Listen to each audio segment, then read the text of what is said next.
It begins. And it never ends. Budget season has come to town in New Milford, and we're going to be getting into the Board of Education side, because what better place to start with than the place that had their first budget hearings last week. But first, just as a reminder, let people know what's going on with me, my life, the channel, the show. On my Mike Reed's channel, which I'll post a link to momentarily, and my Mike's Reed channel tonight at 8 p.m., we'll launch my second read in Ludwig von Mises's The Anti-Capitalistic Mentality. Tonight's read is going to be in Chapter 2. At the end of each read, I do an analysis and review of the read. So if you guys are interested in something that I consider to be an incredibly apropos title and an unbelievably timely read, I'm putting the link in the comment section there. So at 8 o'clock tonight, you guys can check that out. We're probably going to run over on the show, and so it's probably going to be something you're going to have to check out retroactively. I am fully aware of the fact that there is a Bills game going on right now. Go Bills. And that we're going to be losing some viewers, but hey, I would do this to the heavens if I needed to. On tomorrow night is going to be a town council meeting where I'll be setting up, of course, to do the live stream for that. Before the 7 o'clock launch of the town council meeting, there's going to be a public meeting at 6:30 to take input from the community about what to do about the Chernisky Road Bridge.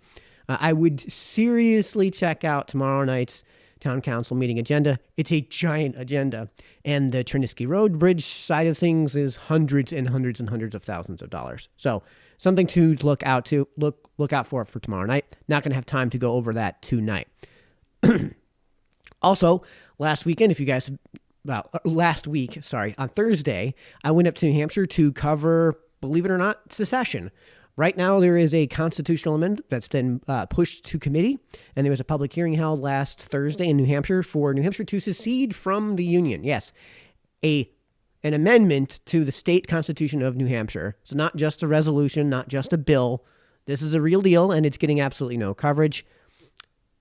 So if you want to see some of the coverage that I've had on it, that I've given to the event, do check out my YouTube channel. Link is in this video's description, so you can check out the clips from that event. And we'll be covering that in greater detail on Friday night. So stay tuned for that on Friday night.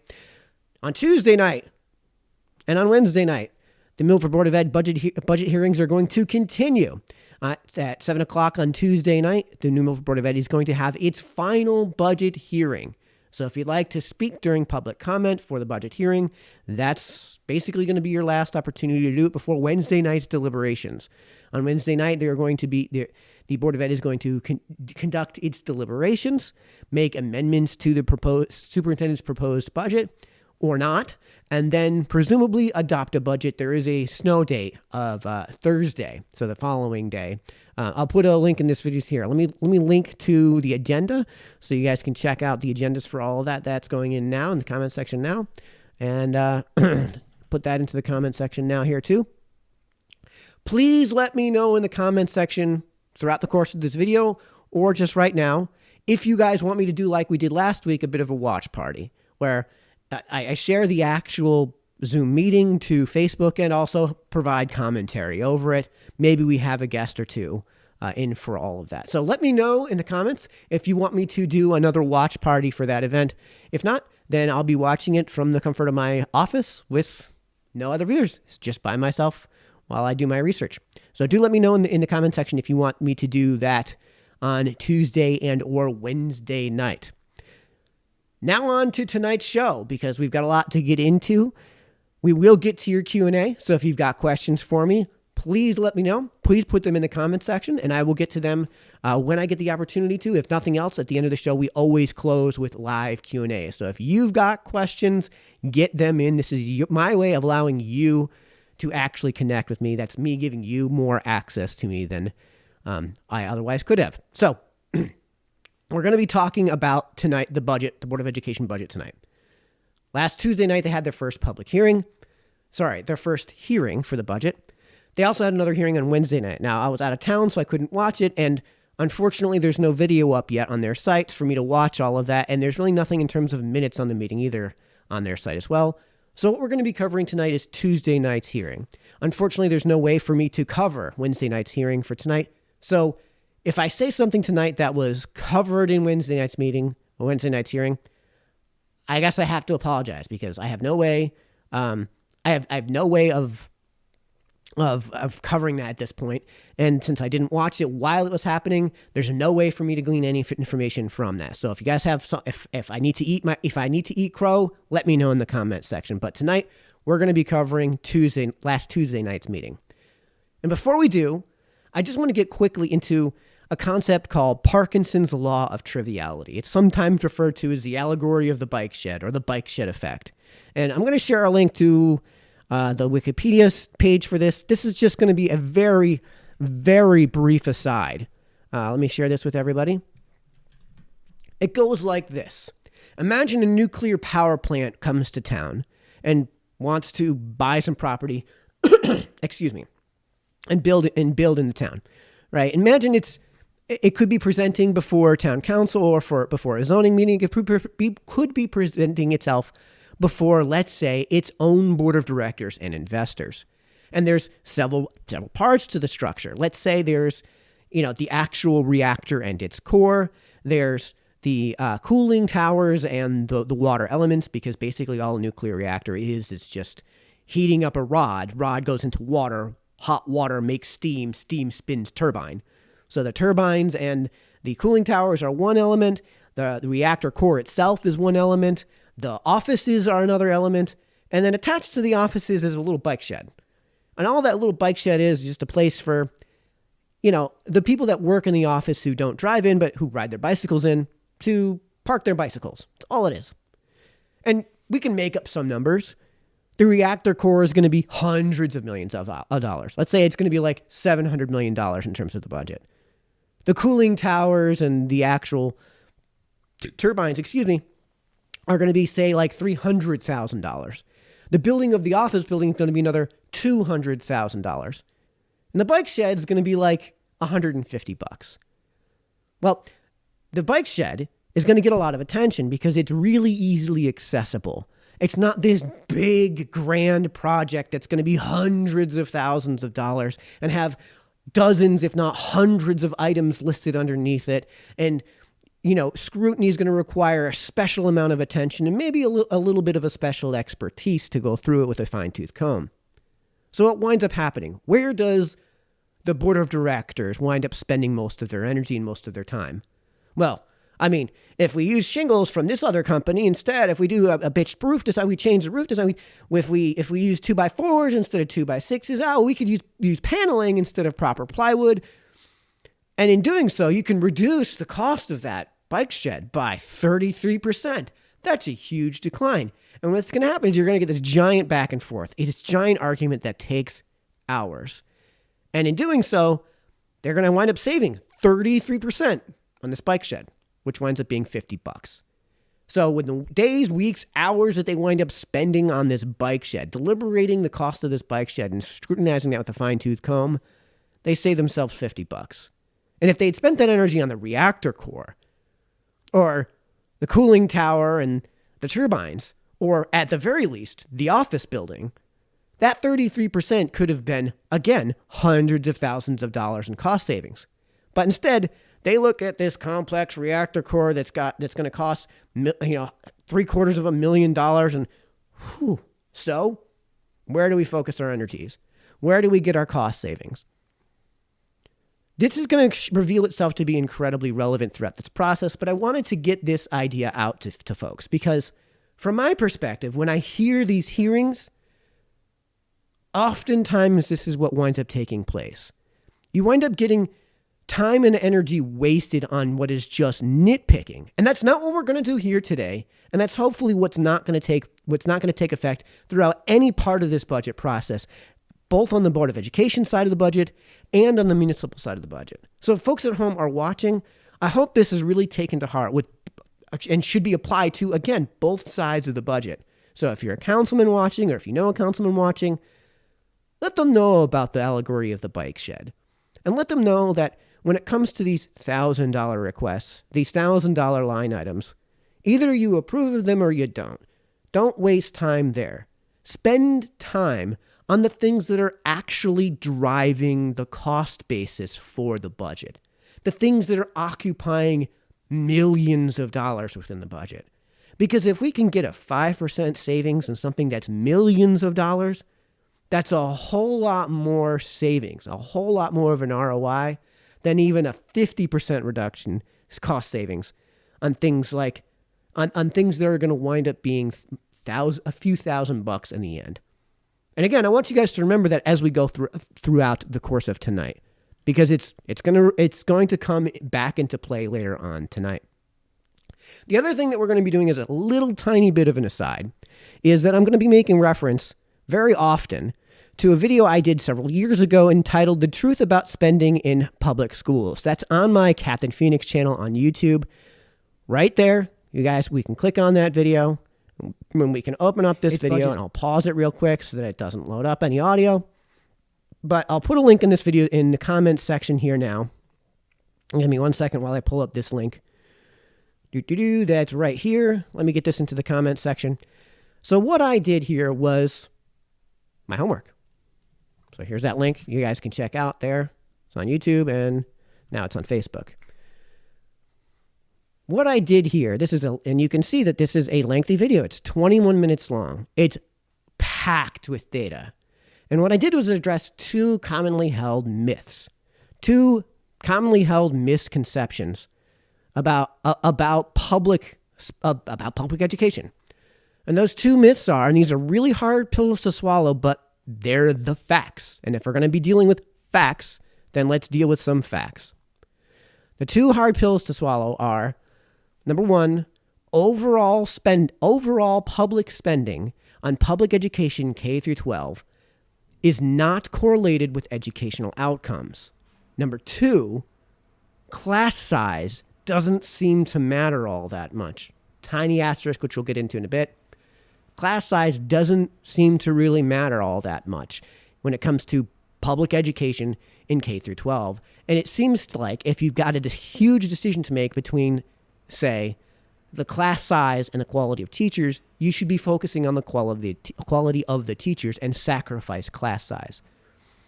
Now, again, backed up with a pile of citations and mountains of research. This took months for me to put together. It took days and days and days of just editing once I had everything collated. So just so folks can be aware of what that looks like, here's an excerpt of what I was talking about.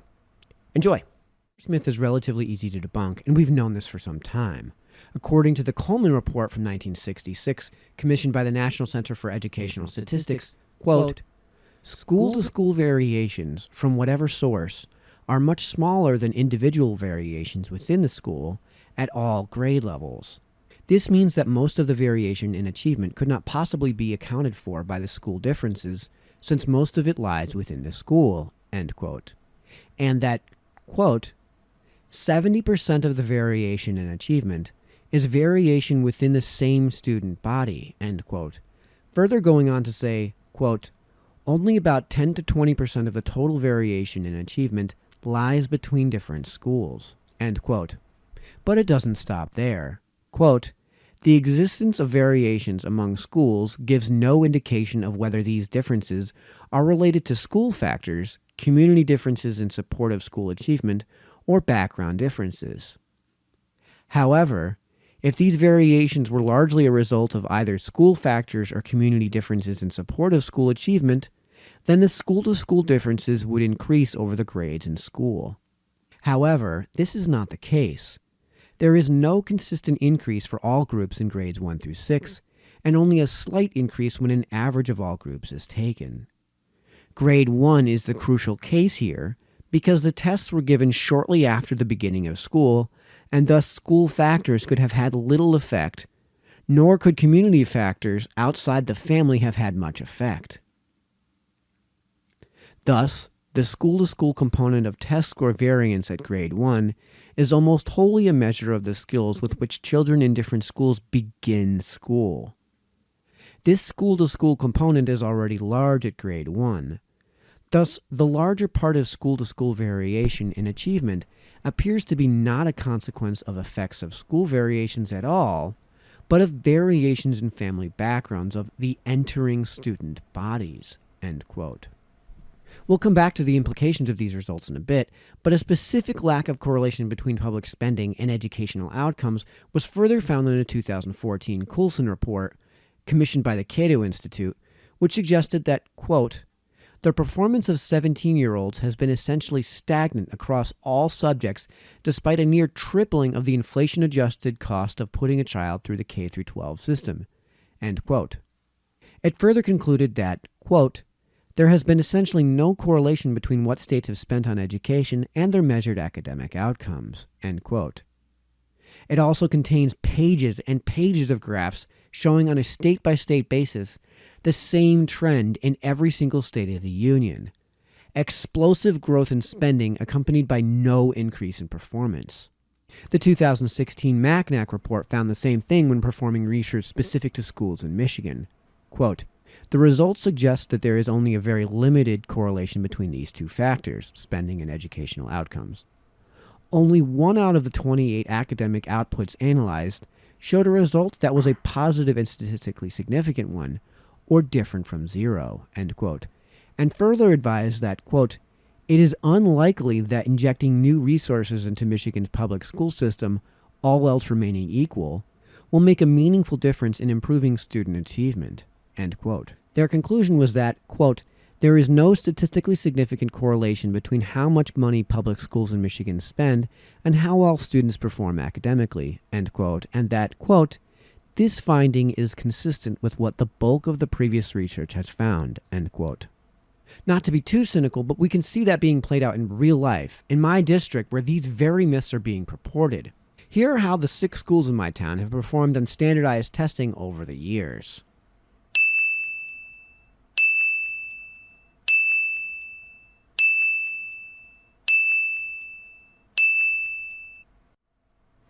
And if you like that excerpt, if you like to see more of that, because by the way, that video contains way more data. It doesn't stop there at all. Way more sources, way more citations. So if you like where I was going with that, if you want to be able to contest it, all of my sources are cited in that video's description. Again, I just linked it in the comments section here. The truth about spending in public schools, what works and what doesn't. Do check it out, because there's going to be a lot of stuff that I'm going to say that is supported by the research I've already done. That video might be a tiny bit out of date because it premiered on April 21st, 2019. Excuse me. But the facts of the matter are still the same, and that's what we're here to talk about, facts. So the question that I often get and that I often hear is, why is the new Milford Board of Education budget subject to the level of scrutiny that it gets in this community? And there's kind of a pretty straightforward answer to that question, but what I want to do is be able to build towards that answer.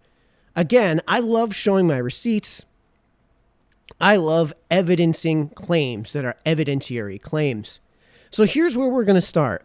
And this is from the presentation that was made on Tuesday night. This is from the 2022 to 2023 presentation that Superintendent DeCorpo made to the Board of Education on Tuesday of last week. This is slide number 4. So excuse me while I bring this up so I can read it and follow along. What this is the projected enrollment trends that were conducted by SLR. This is a market research company, from what I understand. It's a consulting firm that was subcontracted to produce this data. And what we're showing here, is a precipitous and continuing decline in enrollment. At the end on the total there, you can see that for 2022 to 2023, the projected total student body, pre-K through 12, is 3,809. And we can actually make headway at that. To be clear, there is a little bit of a baby boom to point to. First things first, before we move on here. And you can see that at the bottom left-hand corner here, where it says 2028 to 2029. That's part of that little bit of baby boom. And then, of course, 2024 to 2025. That's the biggest one. So this is basically a bunch of 4 and 5-year-olds at that point that are entering who were born in 2020, 2021, and 2022. that are happening because of a little bit of a bump in the COVID baby boom. And if we move along this diagonal, you can see as they progress throughout the years, that's where some of there's actually these projected totals could actually have gone down if not for the baby bump, even below what they are currently projecting. So that's something to take into consideration when looking at these projected numbers. But where we are today is a projection of 3,809 from there. Now, if we actually it's the budget is being based on actually a lower number because I guess the Board of Ed has more information than SLR does. That's fine. It's being based on a smaller number. But that's not going to help the opposite case. It's not going to help the opposition's case. But remember, we're here to answer at first, before we really get into the meat of the matter, why the New Milford Board of Education budget is subject to the level of scrutiny to which it is subject. And if we move on to slide number 12, we can then look at the 30,000-foot view of total expenditures in this year's proposed budget. Excuse me. So what we're looking at is, and we should remember some of these numbers, a 3.58% increase in the budget. So remember this too. Remember this if we remember nothing else. The budget, when it comes to the Board of Education, has never declined. Never has year one been the dollar amount from year one been equal to or less than the dollar amount from year zero. That has never been the case. It may have been the case if I'm going to be the guy again who has to go into the dungeon next to in the town clerk's office and rifle through these multi-thousand-page, horribly organized Bibles from God knows what era of decades past, in a forgotten and distant past, perhaps in the 1930s or in the 1920s or during World War II. There was some sort of actual reduction in the Board of Education side of the budget. I don't suppose that's likely the case, given that the way we do budgeting today is not the way they did budgeting then, in terms of just the bifurcation of the municipal and Board of Education side of the budget. But the point is, and you're seeing it happen today, the amount proposed is a 3.58% increase to $68,205,949. Now, what we can also point to is there is a $0 amount, and that is 5-year capital plan. So there's $8,380 proposed as part of capital other. What that means is that when it comes to large capital projects, which is part of the 5-year capital plan, we're not including anything. So let's remember these numbers because we can hold on to these numbers and kind of work with them. Okay, so remember that enrollment has gone down, and enrollment is, and I've tried to get this question out of members of the Board of Ed. I've tried to get them to actually answer the question without me having to say it, but it is the singular driver of variable costs, right? If there are no students enrolled, then the variable costs and honestly the overhead costs should be zero. And if there's not zero, then the number is non-zero. So that's the driver.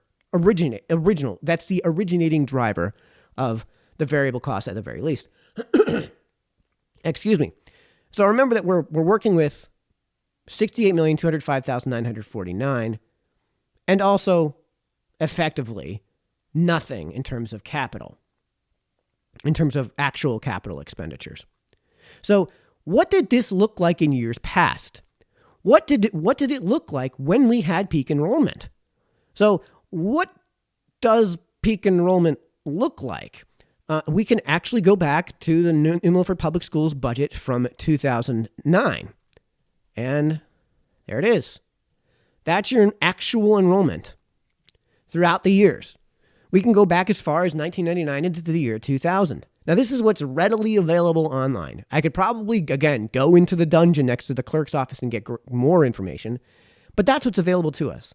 And the year I want to point to, first things first, the number I want to point to that is peak is 5,215 from 2003 to 2004. 5,215 was peak enrollment. And now we're projecting 3,807.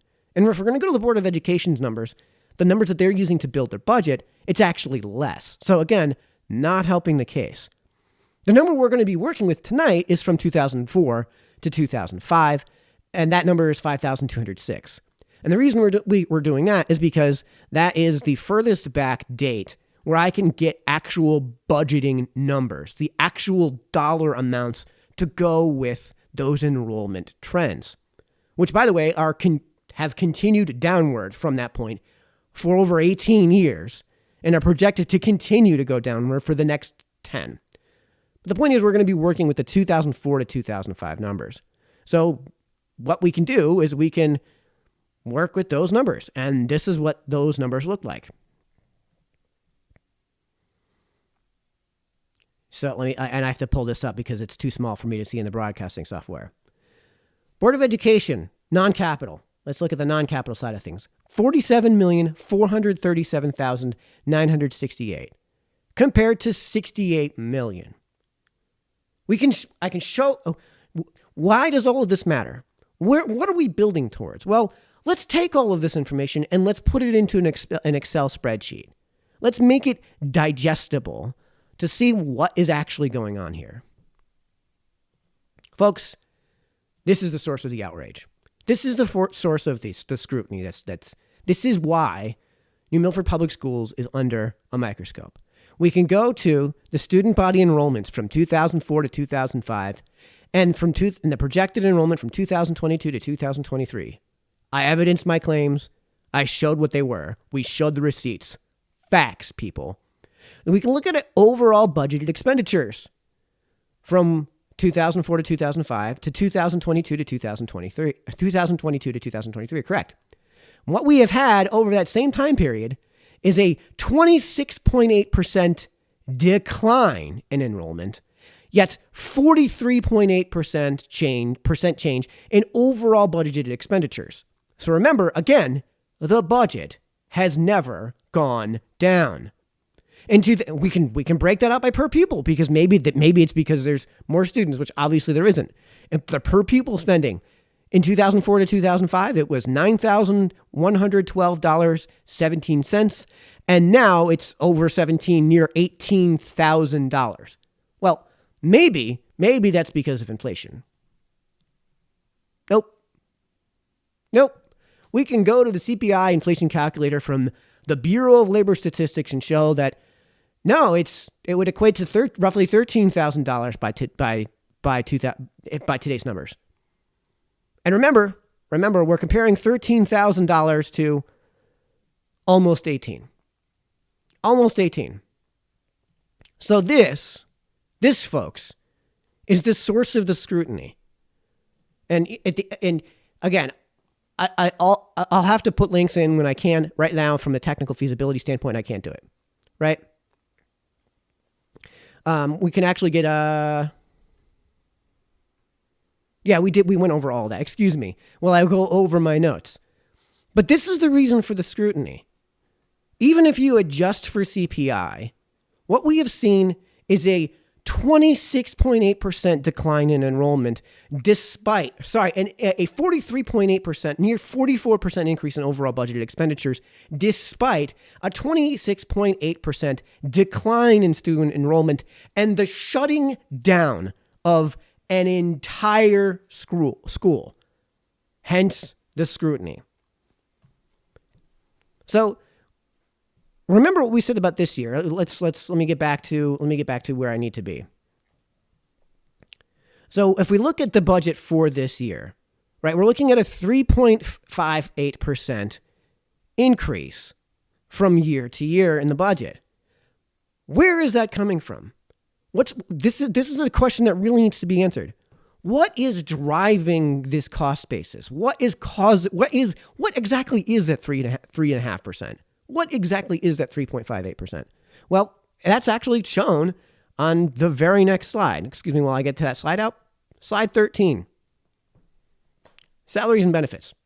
66% of the increase is from salaries and benefits.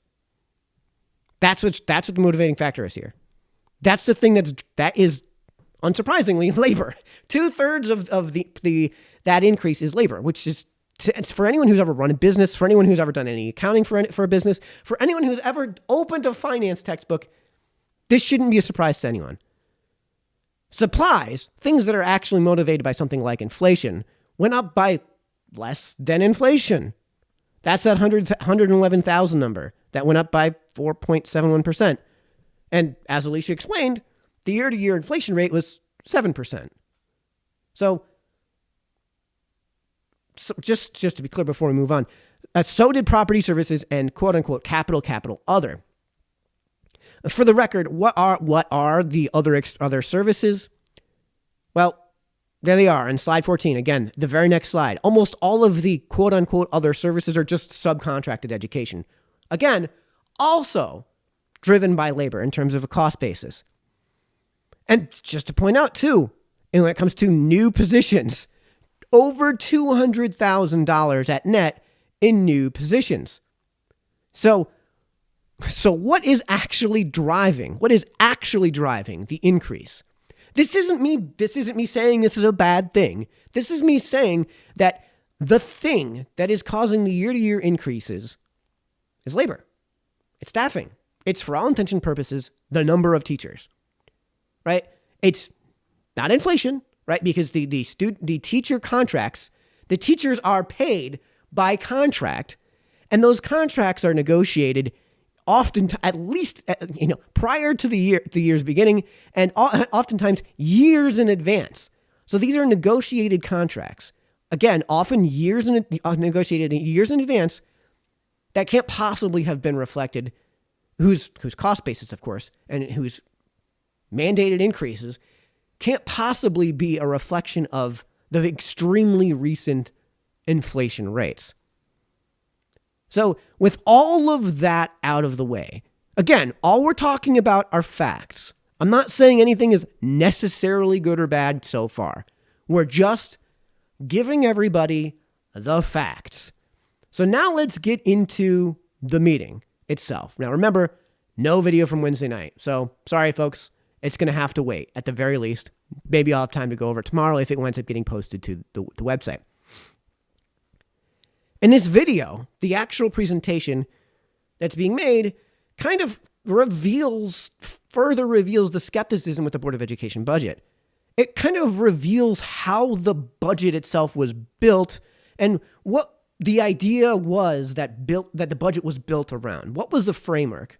And Superintendent DeCorpo says explicitly what is the motivating factor here. One of the main indicators for a successful budget, in my opinion, is keeping class sizes low with respect to the needs of students in classrooms coming off of this pandemic. This is just false. So class size does not correlate with educational outcomes. Again, you guys can check out that video. Sources are cited. It's every study, every peer-reviewed report ever done shows that class size, and there is a tiny, tiny asterisk, and we'll get to that at the very end if we have time. There's a tiny, tiny asterisk to that. But again, I addressed that in that video. So if you guys are interested in the facts, check out that video. Again, I put the link in the comment section. Class size does not correlate with educational outcomes. In fact, if there is a correlation, it appears to be positive, not negative, which is the exact opposite of what's being purveyed here. But again, the budget itself is built around the notion that the objective here is to not increase class sizes, is to, basically at all costs, keep class sizes down. As far as the second half of that, honest question, good faith, what does that second half mean? With respects to students' needs coming out of the pandemic, what is meant by that specific reference to COVID? I don't know. And this is a question I would have for the superintendent in this matter. But the main point is, no, class size is not correlated with educational outcomes. It's a hard pill to swallow, but it's what the data show, all of it. It's what the data show. And that kind of leads us into the next hard pill to swallow. New Milford now ranks 155 out of 166 school districts in the state. The districts who rank beneath us are Naugatuck, Woodstock, West Haven, Enfield, Ledyard, Ellington, Wolcott, New Britain, East Hartford, Meriden, and Danbury. Bridgeport is ranked 144, and Waterbury is ranked 150, both urban centers.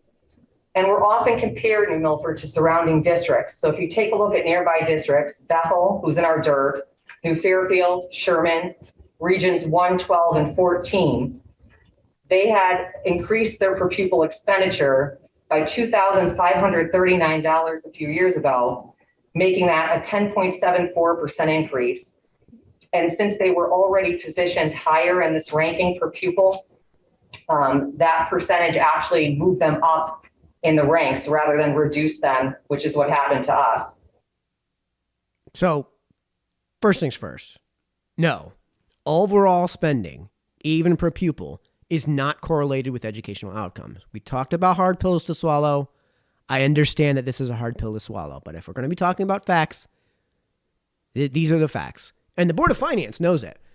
The Board of Finance at least knows it, because as those of you remember, several years ago, I was the bad guy who dove on the hand grenade and silenced the whole Sarah Noble Intermediate School auditorium by bringing in a literal hand truck stacked as tall as my head is with references, with sources, with studies, with papers, and stacked them up on the desks and said, these are the sources. This is what the research says. The research says no.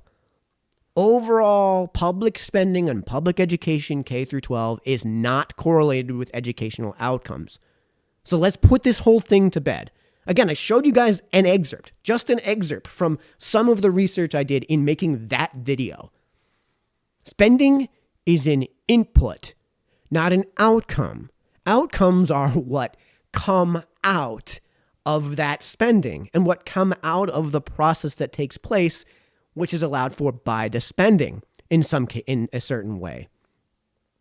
The other question in part two, why are we comparing ourselves with other schools rather than with our own year-to-year performance?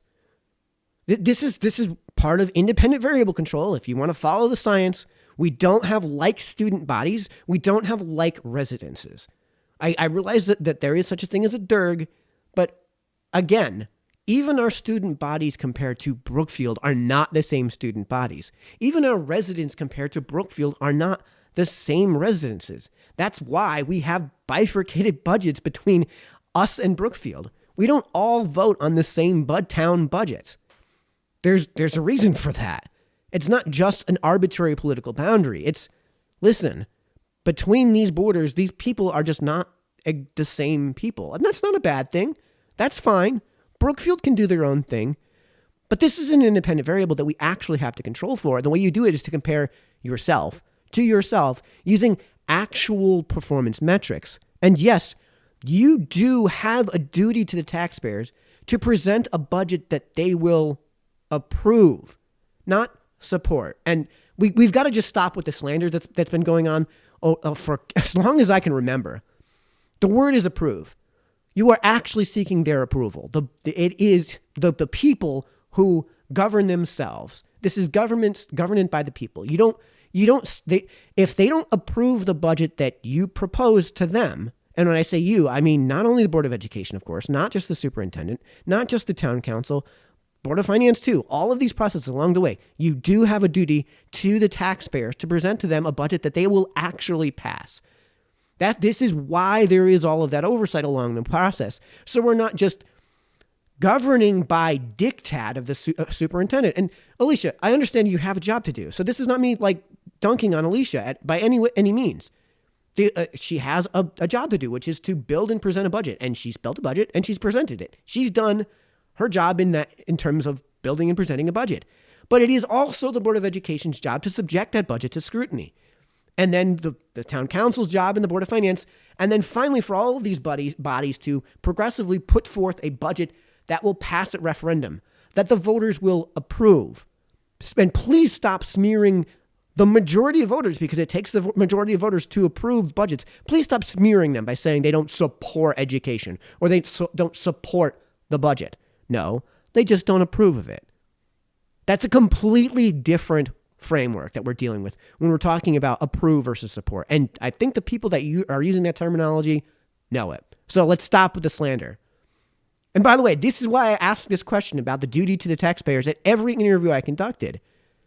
And as far as I could tell, all of the members of the, basically everyone agreed that you do have a duty to the taxpayers. So the failure to adhere to actual facts in the matter and the rhetoric that's being used to essentially hold the voters emotionally hostage in the wake of, again, nonstop increases in spending despite the continuing and precipitous decline in enrollment and the shutting down of an entire school is the source of the skepticism.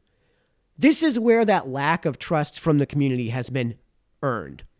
And for the record, this has been 100% reflected at the ballot box.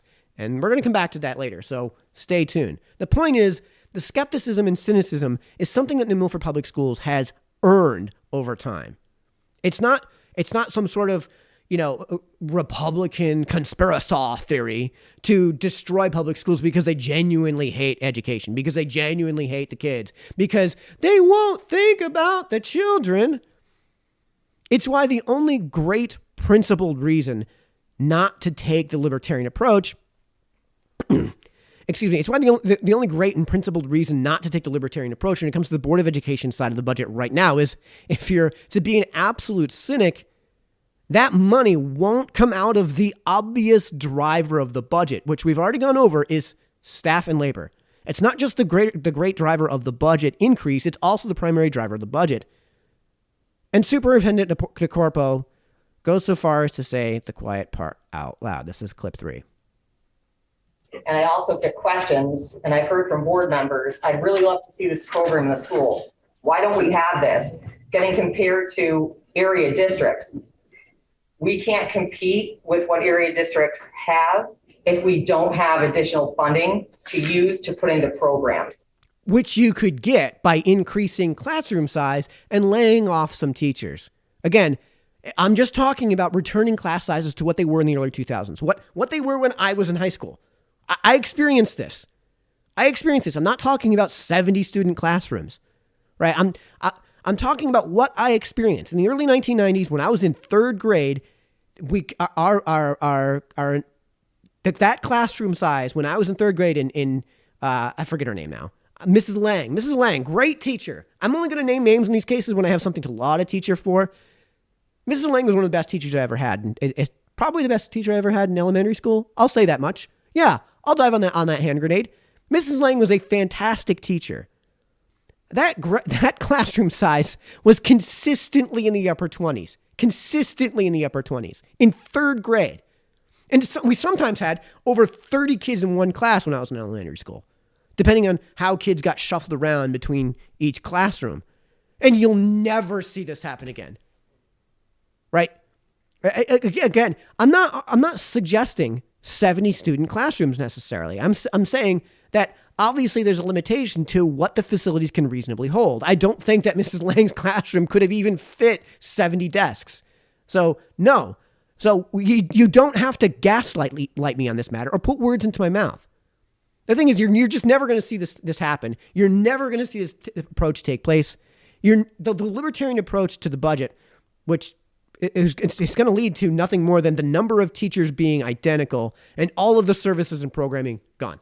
So if you were to do the libertarian thing and say, no, the overall number shouldn't go up $2 million, it should go down like 15 as a reflection of the decline in student enrollment and the shutting down of an entire building, then what you're going to see, and again, no dig on Alicia, she's just kind of said the quiet part out loud that's been bandied about throughout the Board of Education ranks for many years now, and throughout, I'll say, one proverbial side of the political aisle for a very long time now. We all know what's driving these budget increases. And we just went over all this. We just sold the slides from this presentation. We did our homework, we showed our receipts, and presented the facts. So what does Superintendent DeCorpo tell us is causing the increase? So on a 10-year average, just keep in mind what that 1.34% is, because if you're following what's going on right now with inflation, salaries and benefits, electricity, oil, natural gas, anytime that you have to make or pass a budget that's beneath the rate of inflation, That results in significant reductions, and the majority of those come from staff and benefits. I've taken the liberty of looking through all of those alignments with my team to see what the district could support, and we were able to come up with that one reduction out of Northville, but that was pretty much it for now. Inflation. Listen, teachers are paid by contracts. We know this. We know teachers are paid by contracts. It's not like you're actively negotiating these contracts on like a weekly or monthly basis. No, they're handled years in advance. They're handled by the collective bargaining units. The unions and their representatives are the ones that actually negotiate these contracts. And a huge amount of those contracts, as she'll explain later on, are negotiated at the state level, and then town has absolutely no control over. So no, this is not inflation that's driving things. This isn't inflation. Also, you laid off one teacher? One? I mean, also we showed this. That's the thing that's motivating this cost basis. So if you really want to see this cost basis go down, if you really want to tell the taxpayers, yeah, I understand you guys can't continue to afford all of this. I understand that your backs are being broken by inflation, and you have to tackle the elephant in the room. Maybe it's career and political suicide, but it's the thing that needs to be done if you want to actually reduce these numbers. And what we're talking about is laying off one teacher. And also, we showed the slides. At net, that number went up. We showed you the slides from previously. That number went up in total. This right here is why the voters don't have faith in the Board of Education side of the budget. They don't have the faith in the Board of Education side of the budget that they have in the municipal side of the budget. And this isn't, and I just want to be clear, this isn't a specific dig on DeCorpo.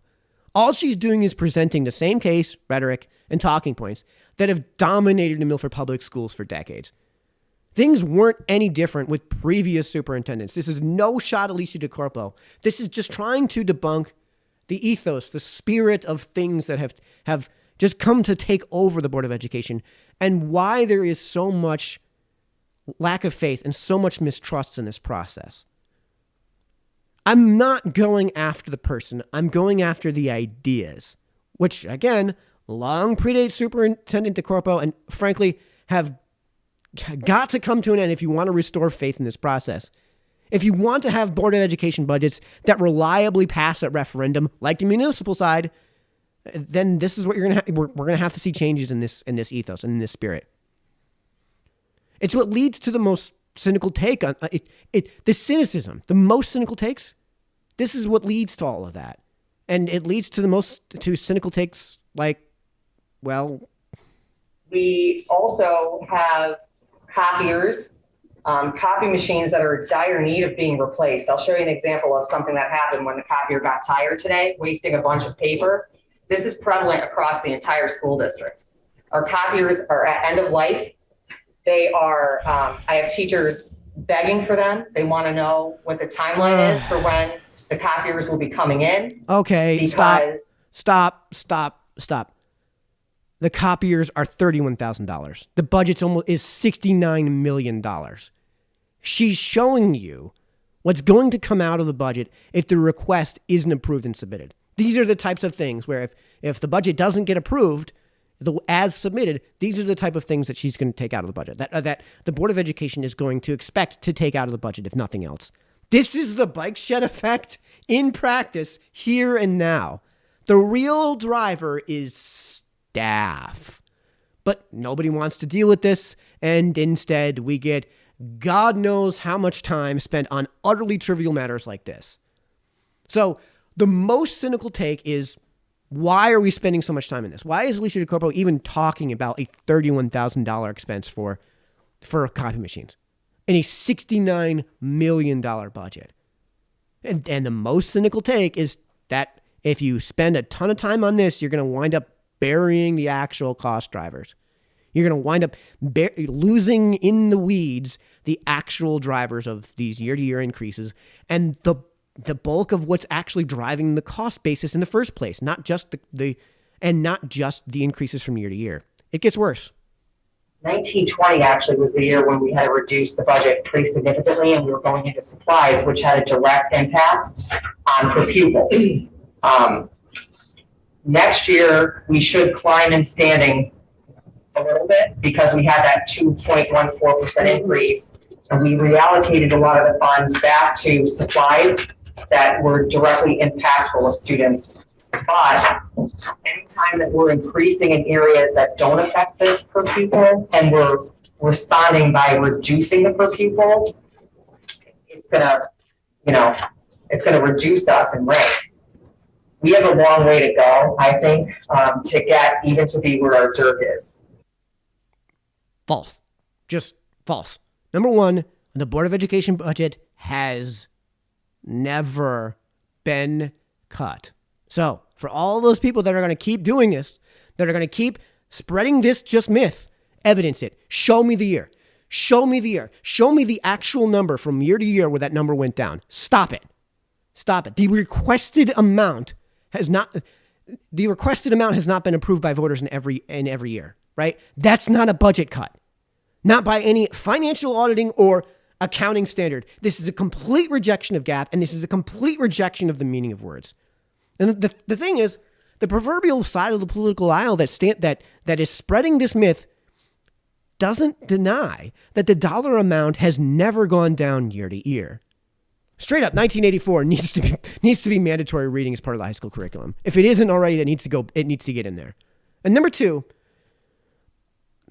overall public spending on public education is not correlated with educational outcomes.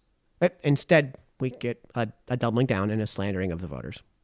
And recognize that if we keep reducing our budget, that we're directly impacting kids, because that's the only place to go at this point. Attacking kids. Again, I'm not going after the corpo. I'm going after ideas here. This is what has been mainstream with the Board of Education for decades. But this might finally be coming to an end. We're going to come back to that. This whole ethos might finally be coming to an end. We'll talk more about that later. But the point is that this has also been the mainstream rhetorical device with the left. If you don't approve our budget, then it's an attack on kids. It's because you don't value education. It's because you don't support schools. It's because why won't you just care about the children? Won't somebody please think of the children? It's just this endless smear. And you have to make your case to the taxpayers, and instead you're feeding them untruths and slandering them. You have to make your case to the taxpayers, and feeding them untruths and slandering them isn't doing it. It just isn't doing it. And the taxpayers aren't made of money. So finding funding mechanisms that don't burden the taxpayers is a good thing, but not according to the narrative. I would love to say that we're bringing in programs and we're doing all sorts of neat things for kids, and we are, but we're relying heavily on grant funding to do it. Good. The best town in the USA has found a way to educate children publicly without pitchforking the taxpayers. This should be the goal. This should obviously not be seen as some sort of problem as it's kind of characterized here. And again, I've said it 100 times. I'm going to continue to say it. This is not to disparage Alicia DeCarpo. In her defense, the parents she's had to deal with have never been more unreasonable. In her defense, the state and the teachers unions have never been more unreasonable. These institutions have done absolutely nothing over the last 2 years but make her job completely miserable, and I 1,000% don't envy her position. And the fact that her being in that position has finally put an end to the goddamn revolving door that was that position for years leading up to her promotion is unendingly laudable. And in her defense, she's the first superintendent I've ever heard finally even attempt to answer, at least in part, the question of what percentage of the annual increase is coming from the state and what part is coming from 50 East Street. This is clip 9. I'm asking for the board's acceptance of what I'm proposing, recognizing that what I'm requesting is about 1.5% of an increase, because everything else we have no control over collectively. Good on her. Finally. Thank you. Honestly, seriously, thank you. I can't even count the number of times a Republican on town council has asked this question. And this is the first time it's ever been even attempted to be answered. So damn good on her. And speaking of good news, more good news.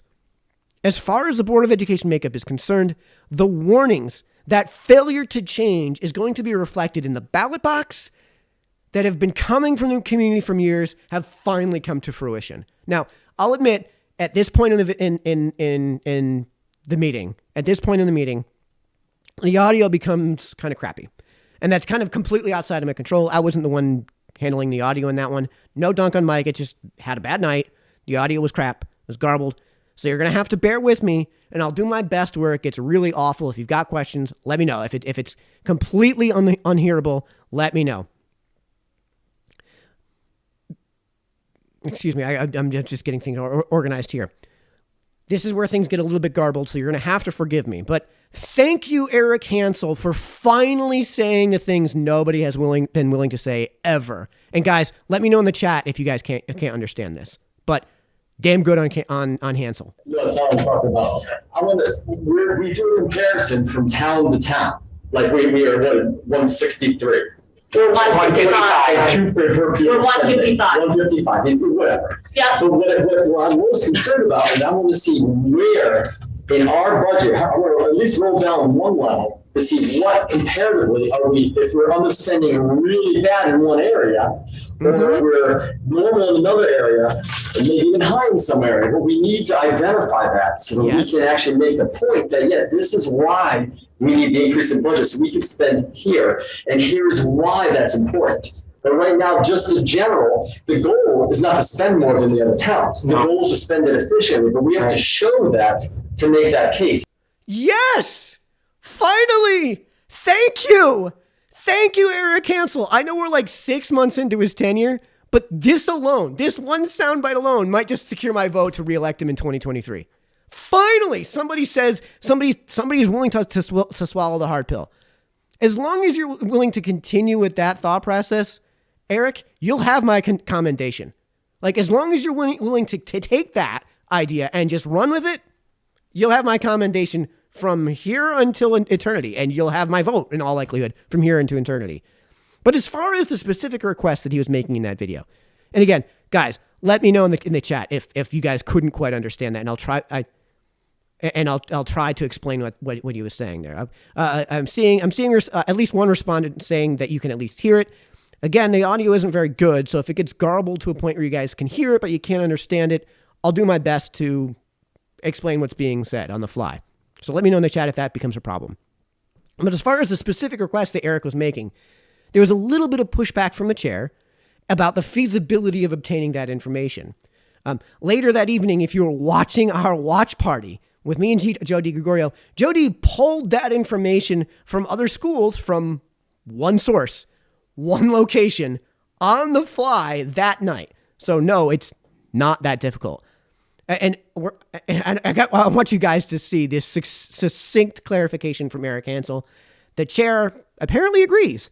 So keep that train rolling, Eric Hansel. I'm suggesting, look at slide number 11. Right? I'm sure every other school has a slide 11. Absolutely. That's the one I want to see compared. Yep. That's it. Again, in our watch party, Joe D did it that night on the fly. And get this, no dig on Mighty. Mighty seems to agree. But for anyone else who is concerned about the feasibility, no. Again, during our watch party, Joe D did it on the fly. Eric Hansel just wants one slide. Just wants one slide from these other towns. And of course, inputs that this whole conversation is surrounding, inputs aren't the only consideration, of course. Outputs are really easy to get. And Lizzie Surich asks about graduation rates. Now, I don't consider this a meaningful output, but it is technically some sort of output at least. And she raises that up. She raised that question last week. That's clip number 12. I just wanted to know, like, where do we stand for graduation rates for the state or within the districts, and how else are we doing? Thanks for your question. Wanted to know what the graduation rate is for New Milford High School and how that compares. Yes, ma'am. Okay, perfect. So our graduation rate is very high. We're in the, I'm gonna go low on this, but I'm gonna say we're about 92 or 93%. I actually think our graduation rate is much higher. I'm going to go low on this one and say it's 92 or 93%. I think our graduation rate is actually much higher. So it seems to be really good. And later, Leslie asks about SAT scores. And the response was basically that although we as a town dipped in terms of our SAT scores, so did the entire rest of the state. And we still outperformed the state. So although our numbers went down from one year to the next, so did everyone else's numbers. And we still did better than the state. And to be clear, from memory, and I could be wrong because it's from my memory.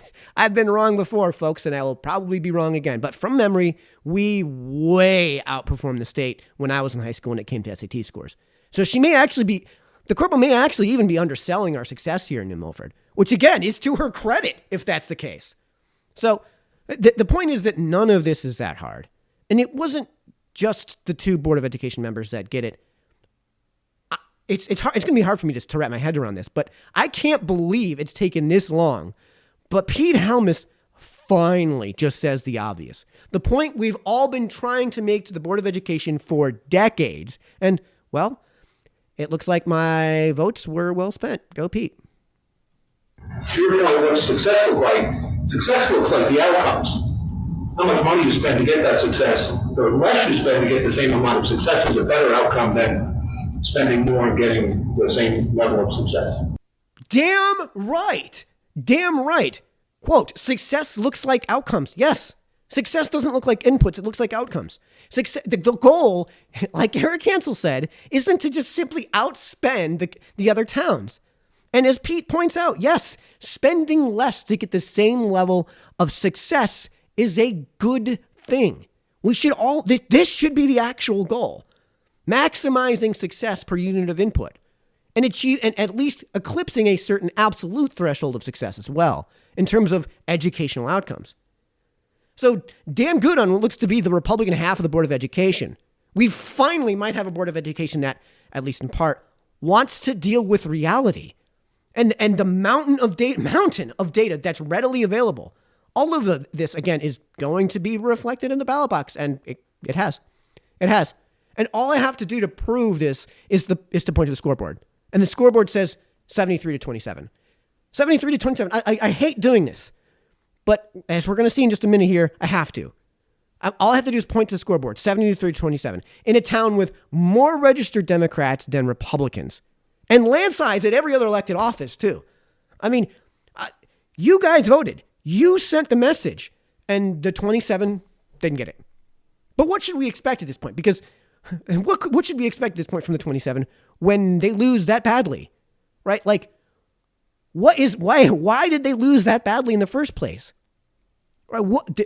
The message was sent. Did they receive it? No. Otherwise, they wouldn't be the 27. Otherwise, their score wouldn't be 27. Otherwise, I couldn't so easily just point to the scoreboard. There's a reason they got pummeled at the ballot box. And I really don't want to do this, but here it is. We're going to do this. I hate doing this, but we are going to do this. This is Alexandra Thomas's public comment. And remember, before we get started, she's a sitting member of the town council. And it's not to poison the well here, but the only accurate way to characterize this is just a factless, complete and utter slander of you, the voter. Lay it on us, Alexandra. The budget has been cut over the past years No. when it went to town council repeatedly. So the increase that's proposed so far for this doesn't even begin Let's to go back. undo. Let's go back. Has been cut over the past years when it went to town No, the budget has never been cut. That's just false. That's not a fact. That's true. council repeatedly. So the increase that's proposed so far for this doesn't even begin to undo the damage from the other budget decreases. The budget has never decreased, and what an unbelievable slander of you, the voter. You're the ones that are passing these budgets. These budgets literally cannot legally pass without a majority. It's not possible. And you're the ones approving or rejecting these budgets. What an unbelievable slander of the majority of people, of the majority of the electorate in this town. Which concerns me. Because to be 155 out of 166 is disgusting. No. Slandering the majority of the electorate the way you're doing right now, that's disgusting. Presenting your case with presenting such a baseless fact pattern is disgusting. How many times do we have to say? How many times do I have to present the case? How many times do I have to evidence? How many times do I have to show the links which are in that video's description? How many times do I have to spend God knows how much money at Staples printing out all of the studies? Overall spending on public education, overall public spending on public education is not correlated with educational outcomes. At this point, you have to either know it and either you've somehow missed out on all of my presentations and all of the times on all of this information, which doesn't speak to your credibility, or you know about all this information and you're just lying. And unnecessary and uncalled for. So it's going to take time to dig out of there. I already hear things that there are efforts being made. It is not the fault of the superintendent, the teachers, the Board of Education. To me, it's the fault of a community that won't support a budget. Again, the slander here. Using the word support, of course. They won't support the budget because they don't support education. We know what's being implied here. They didn't approve the budget that was proposed to them in the years that happened. What she's implying here as a sitting councilman is that there should be no oversight on the superintendent's proposals. That it should be ruled by dictate. In the United States of America, ruled by the diktat in terms of the development of the budget of the superintendent. Again, this is not a shot at Alicia. This is a shot at those who purvey the idea that these ideas that are completely facially opposed to every good thing upon which this town, state, and country were founded. If you want disgusting, this is disgusting. So I will do everything I can for you because I am on the town council now and I do want to help. And of course, we need facts. When it gets right down to it, we need facts. And you're presenting none. You're presenting the exact opposite of that. You're presenting false information on your fact-based claims. And then in doing so, the only other things that you're presenting are slanders of the voters. You're just slandering the voters. That's what's going on right here. You're a sitting councilman who lost, who honestly, if it wasn't for regulations coming from Hartford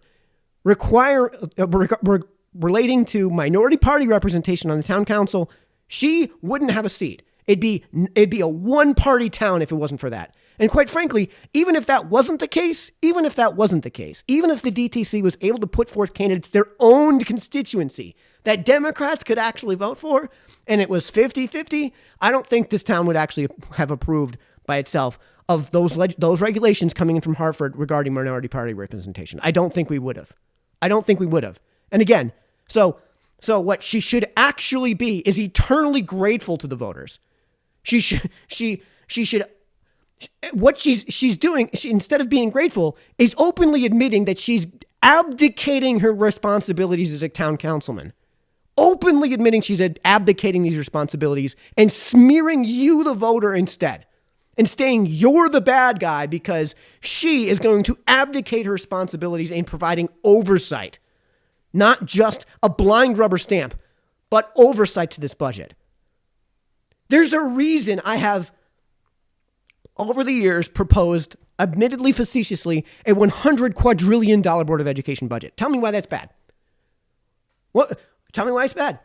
I haven't even been able to get a response along the lines of, "Oh, Michael, that's a dismissal of the ideas." "Oh, Michael, that's just ridiculous." Well, why is it ridiculous? Why is it worthy of ridicule? Tell me why.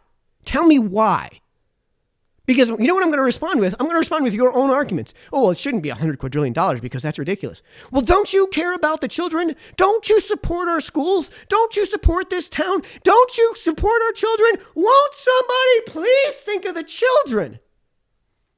Again, this is just a naked slander of you, the voter. And again, the majority of you, the voter, because it's the majority that has to pass these budgets at referendum. We can give people the information, and I've heard questions about that tonight already. If we can give people the information they need, we can help them understand why the community must support our schools. Here's what she's saying, the quiet part out loud. You must support the schools by rubber stamping the superintendent's proposed budget. She's saying the way you're voting is, for those of you who can't afford the dollar, what's going to result in a tax increase, a tax hike from this budget, and it's going to if this gets approved. And I'm not saying it necessarily should or shouldn't.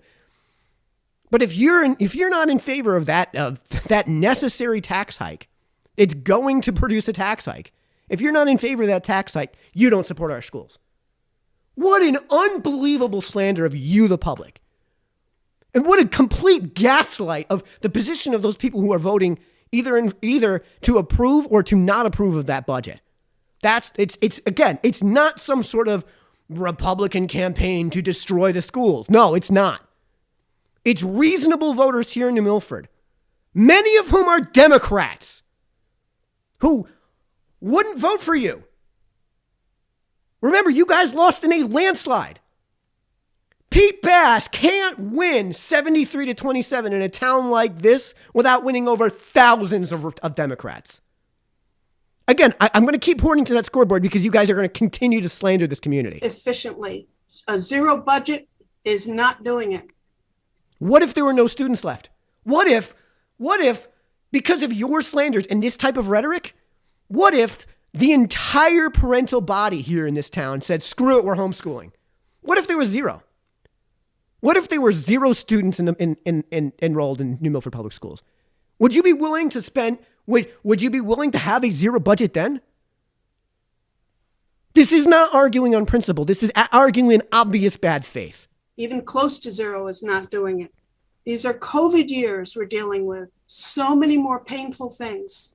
And we all talk about the mental health of our students. And I know that we have federal money to help us with that. I had hoped the town would contribute even more. From the municipal side of the budget. Again, it just never ends. It never ends. It never ends. Again, this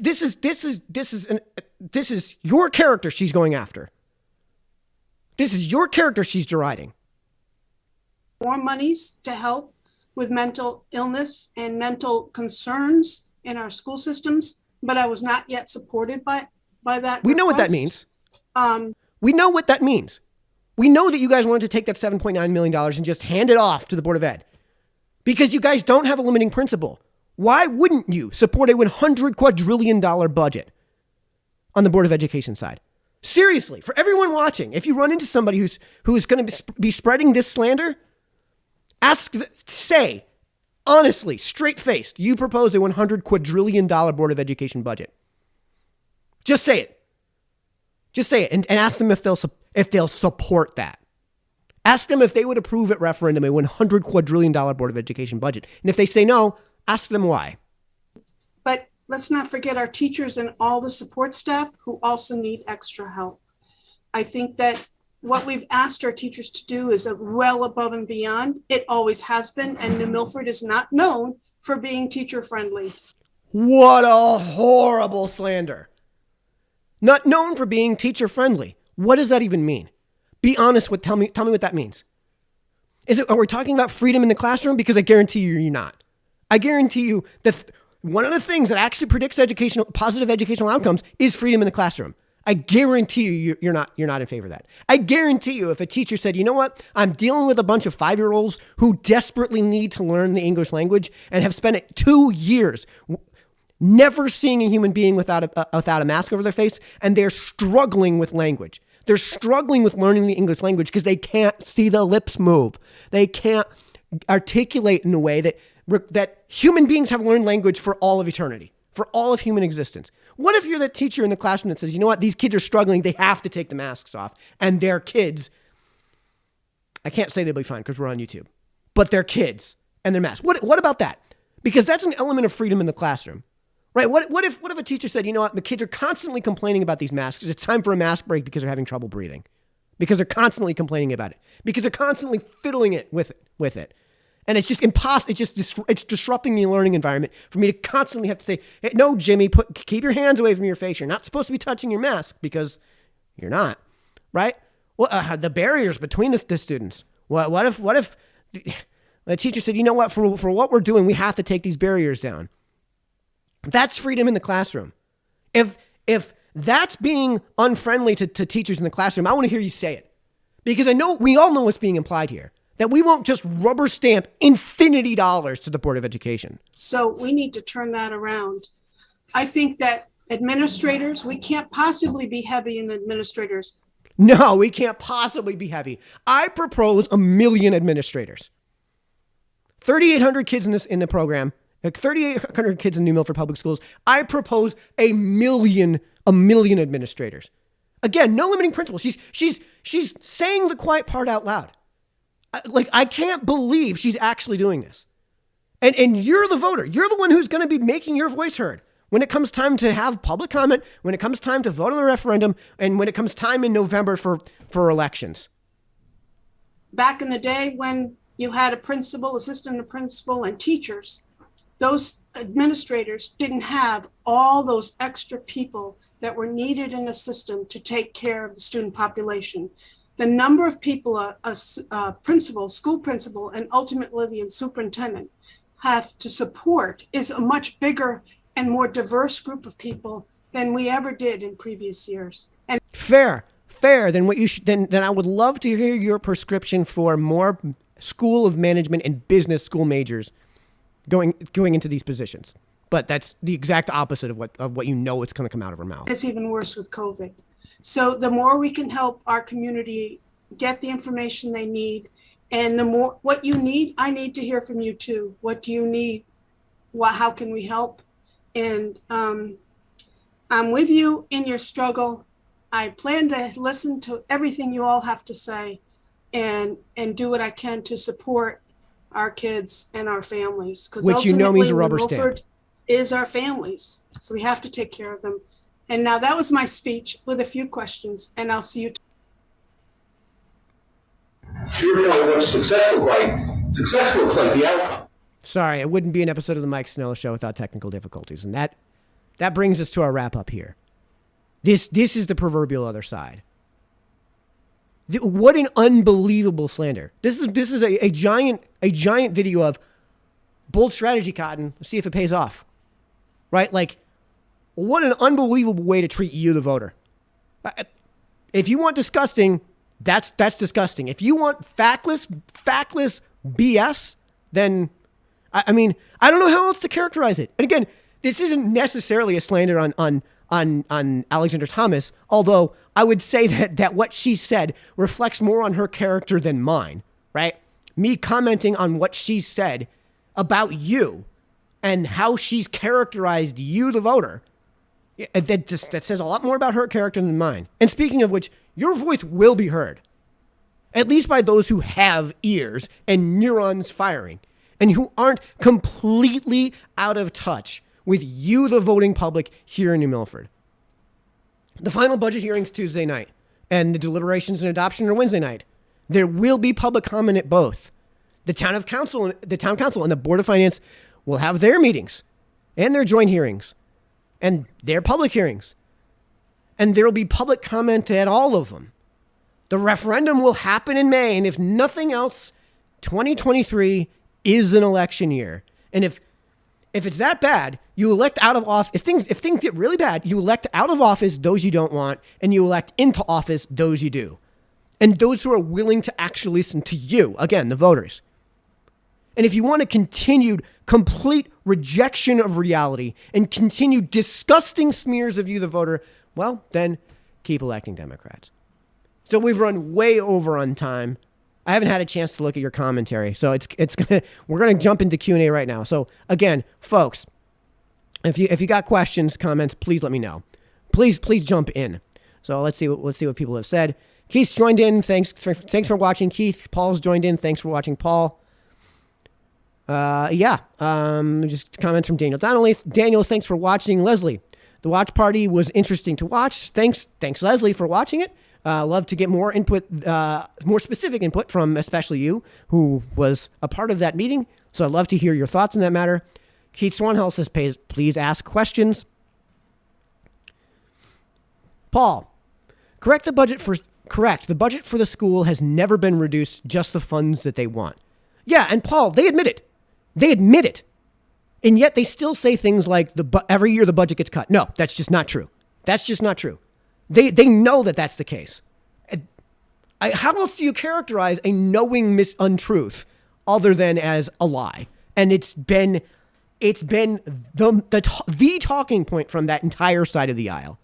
And again, if you're going to just lie to the voting public in such a naked and partisan manner, they're going to respond. And they did. Please remember that most of the budget is contractual. This is Leslie. Please remember that most of the budget is contractual. That's true.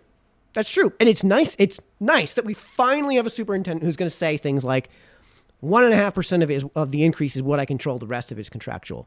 And speaking of which, if it's contractual, then you can't blame the budget increase on inflation, right? And Leslie, I totally get that. That what the teachers actually get paid is kind of outside of your control. And that's kind of ridiculous because they're teachers. If we're writing the check, we should be able to determine how that check is written. That's completely insane that if you owned a business, that some completely separate governing body that has nothing to do with you is determining how much you have to pay your employees. That's insane. That's insane. That should be done here in New Milford. And quite frankly, I'll say the quiet part out loud too. Like public sector unions shouldn't be a thing. And we can talk about that another night. But public sector unions shouldn't be a thing. But yeah, most of the budget is contractual. So the way you would respond to precipitously and continually declining enrollment to the tune of 44% from peak, despite those ever increasing budgets, is to reduce a budget. Like the libertarian approach would be that, no, we're not going to reduce the requested amount. We're actually going to reduce the budget by like $10 million. You shut down an entire school. There's 1,500 less students in 2022 to 2023 than there was at peak. 1,500. So we're closing in on half that population, half peak enrollment. That would be the libertarian approach. Just say, no, it's not going to be 68. It's going to be like 55. I mean, the sad part is that a good rationale, the only good rationale to oppose that on principle would be, and it's not really on principle, it's in practice, and say it's an in praxis opposition, would be that, well, and again, it's the cynical take that has been earned. It's been earned by the Board of Education for the way this whole process has been treated for decades. The cynical approach is that if we approve at referendum a $55 million budget, they're not going to fire teachers. They're not going to lay them off. I understand the Board of Education has basically no control over the dollar amount that is paid to the teachers per teacher and how that's structured. They have basically no control over that. They do have at least some control over the number of teachers that are in the classroom. And my proposal, again, the way you would actually save that money is, again, to increase class sizes. And not to 70, to we're talking about increasing class sizes by 4 or 5 students each. We're talking about overall student to teacher ratios of no longer 12 to 1. 12 to 1. When I was in high school, that number was 20 to 1. 20 to 1. That's all we're talking about doing. That's all we're talking about doing. And what you would actually see is if you were to actually lay off the lesser teachers, if you will, and the teachers know who they are. The teachers know who the good teachers are. The students know who the good teachers are. The parents know who the good teachers are. Peer review is actually one of the great metrics you can use to determine the quality of a teacher. It's actually a really effective metric. They know who the dead weight is. There's hundreds of teachers in the system. There's no way there's not at least one teacher who's kind of not exactly ideal. And what you do is you lay that off. And by increasing the class size, what you've done is expose the students now to only the best of the best. Only the best of the best. And if by doing what I just said, instead of allowing for a budget of $55 million, maybe you allow for a budget of $47 million, you just bill $8 million in raises for your teachers. You just bill $8 million in room to say, you know what? The Debbie Marcicanos of this world, who was the best science teacher I ever had, the Debbie Marcicanos of this world, yeah, your class size is going to be larger, but for you, we're going to do a targeted raise. We're going to give you a targeted bonus of some sort. We're going to target these benefits so that it's not just number of years worked, which tells you nothing. It's not tenure, which tells you nothing. It's not academic credentials, which tells you nothing. It's outcomes. Everybody who had Debbie Marsicano knows she was not a great teacher, a phenomenal teacher. And it's a shame that only a quarter of the 7th grade students when I was in middle school got to have her as their biology teacher. So that kind of wraps things up. Ray, thanks for joining in late to the party. You can always rewind all of this. Again, everything's available on YouTube too. So if you guys are watching on YouTube, you can join in on Facebook. Link is in this video's description. If you're on Facebook and you would prefer to watch this on YouTube, link is in this video's description. We'll see you guys throughout the course of the week. Remember, tomorrow night the is the town council meeting where I'll be doing, of course, a video for all of that, and you'll be able to watch and hear all of that, of course, on YouTube. I'll make sure that everybody gets. I'll do the promotionals tomorrow so you guys can stay tuned with all that, so make it easy to find all of that information. Tuesday night is the Board of Education's final budget hearing night. A link, I already posted a link to the agenda. Let me know if you guys want me to do another watch party. That was kind of fun. That was kind of interesting. So let me know if you guys want me to do that. And of course, the Board of Education wraps up their side of the budget process on Wednesday night at 7, just like on Tuesday night at 7. On Wednesday night at 7, they're going to be wrapping things up with their deliberations and their final budget adoption. Friday night, we'll be talking about the event that I went to last weekend regarding secession in New Hampshire, which ought to be a doozy. So everybody stay tuned for all of that. Oh yeah, reminder, Mike Reed's channel. Tonight we released our second read in our series on Ludwig von Mises' The Anti-Capitalistic Mentality. Couldn't be a more timely read for today. And tonight we released our read in chapter 2, of course, with analysis and review at the end of the video. So that's what's in store for this week. And we will see you next Sunday night at 7, as always. Thanks everybody for tuning in, and good night.